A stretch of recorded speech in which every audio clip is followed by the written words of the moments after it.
Marie-Cœur de Roy, bonjour. Bonjour Cédric. On accueille ce matin Brice Cardi pour le réseau L'Adresse. Bonjour Brice. Bonjour Cédric.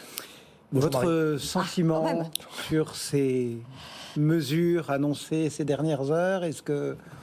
Donc on débriefe quand même un peu. Non, mais j'ai envie de dire, je sais pas, je résumais à tout ça pour ça. Après, je pense que nos gouvernants ne nous surprennent plus, parce qu'on n'a pas eu de grande surprise. On ne s'attendait pas à grand-chose, donc on n'a rien eu. Donc finalement, voilà. Vous ne vous attendiez à rien, vous n'avez pas été déçus? Voilà.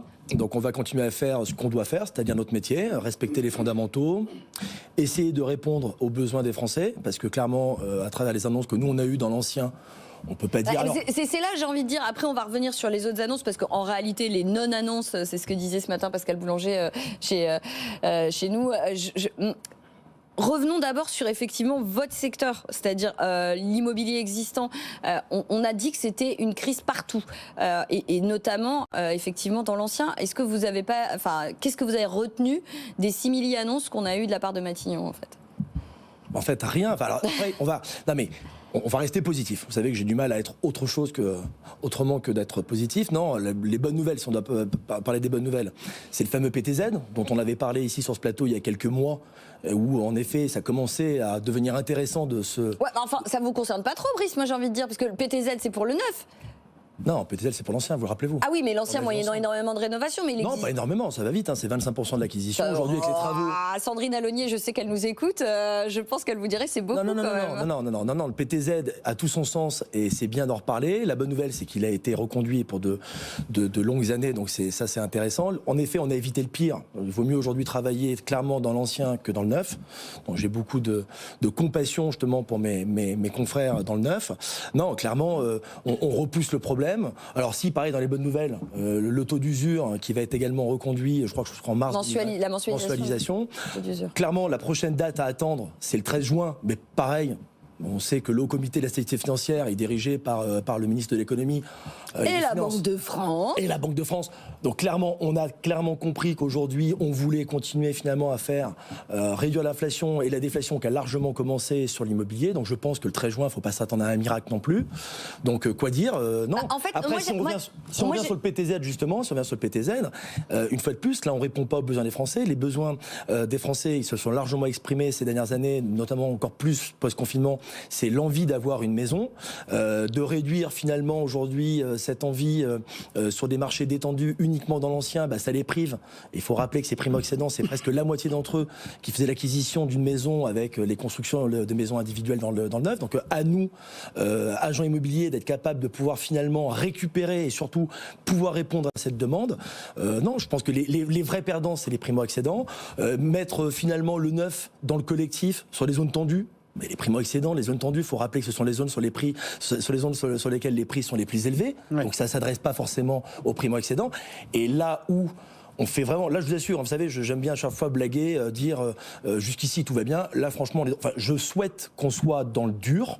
J'espère qu'on soit vraiment, alors au creux, au pic, mais enfin vraiment au plus dur de ce qu'on traverse. C'est très compliqué.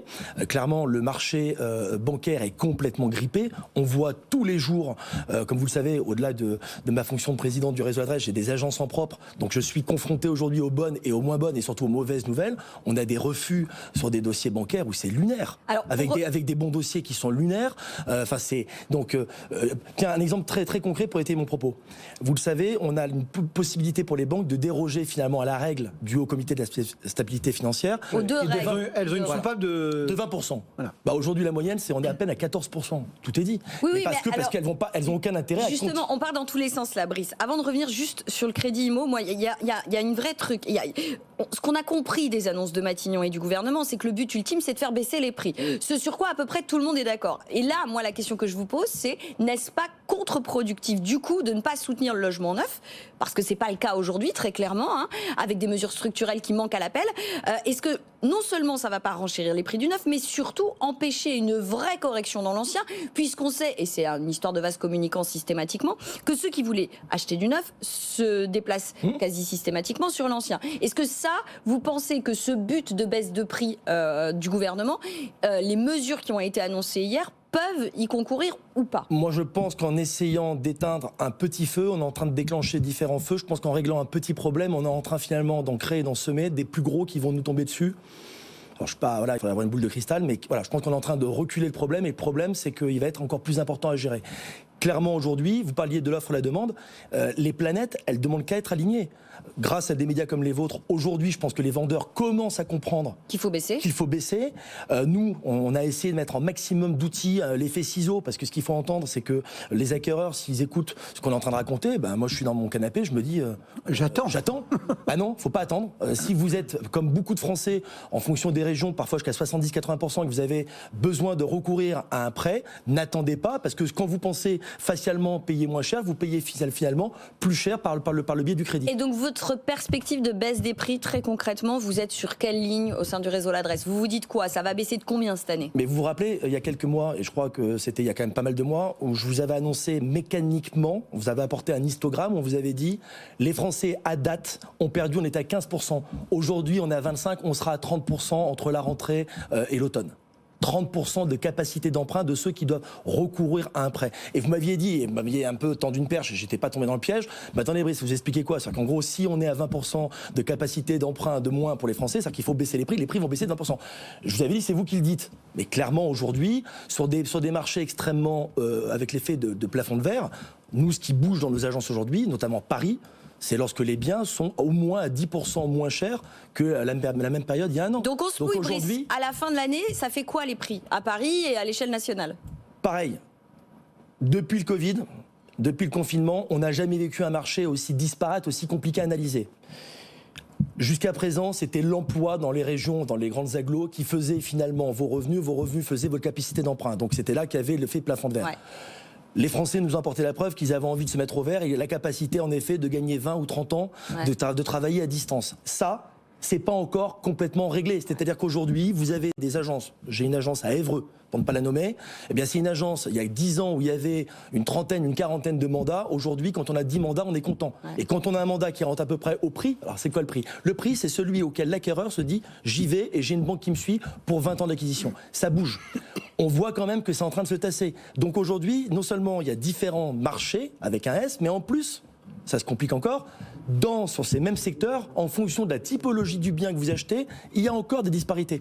On le disait, le fameux pack éco-logement dont je vous faisais écho, sur en effet l'attrait aujourd'hui du DPE. On a fait un sondage, nous, au sein du réseau L'Adresse. Aujourd'hui, on arrive par exemple à isopérimètre entre l'envie d'avoir un jardin, un balcon, une terrasse, que de regarder finalement l'importance de l'étiquette énergétique. Donc il n'y a jamais eu aujourd'hui tant d'intérêt pour un professionnel de pouvoir justement éclairer, accompagner, rassurer leurs clients pour mener à terme leur projet. Vous n'avez pas répondu sur la baisse des prix, Brice. Non, la baisse des prix, je peux vous dire. Moi, avant de parler de la baisse des prix. Non, mais je vais vous répondre. Avant de parler de baisse des prix, surtout après Flandre. Les phénomènes à observer, c'est quoi? C'est d'abord les délais. Les délais, clairement, se rallongent. Ça y est, aujourd'hui, on a un délai moyen qui redépasse les 3 mois, il faut le savoir. Alors qu'il n'y a pas si longtemps, on était à pratiquement 1 mois et demi en fonction des secteurs. Ensuite, c'est le stock. Aujourd'hui, même les endroits, par exemple, Angers, c'est depuis pratiquement 8 mois, ils ont doublé leur stock. Donc généralement, les phénomènes sont toujours les mêmes. Les délais se rallongent. Si les délais se rallongent, c'est qu'en gros, il y a du stock qui revient et un stock qui part pas. Donc là, le stock qui devient plus important. Et la suite logique, mais c'est là qu'il faut du temps. Et là, j'espère que justement le temps, aujourd'hui, on va essayer de le rattraper, je l'espère encore à la rentrée, c'est la capacité à baisser les prix. Angers, aujourd'hui, ça y est, en hypercentre, les prix baissent. Mais Angers découvre quelque chose qui était jusqu'à présent réservé à des grandes agglos comme Paris et d'autres plus grandes villes qu'Angers, c'est ce qu'on appelle le report de marché. Donc vous avez à Angers des prix qui baissent, mais finalement sur certaines zones périphériques, des prix qui continuent à sensiblement augmenter. Vous avez par exemple la région PACA. La région PACA qui fait aujourd'hui le retour des étrangers avec un euro finalement qui est extrêmement attractif par rapport au dollar. Vous avez les Américains qui reviennent sur la Riviera, donc PACA, annoncer en PACA que c'est vraiment compliqué à Paris et ils vont dire non, on ne parle pas du même marché. Paris, pour être très clair, Paris, en termes de volume de vente, on constate jusqu'à 35-40% en fonction des zones où on se trouve, de volume de vente en moins si on le compare avec la même période l'an dernier. Il s'est pas mouillé, mais bon. On n'a toujours pas le chiffre. On n'a toujours pas de chiffre. Brice Cardi pour le réseau L'Adresse. Il reviendra du coup. Ouais, pour un autre prix, un autre jour. Marie-Cœur de Roy, à demain. À demain. Pour le Club Immo.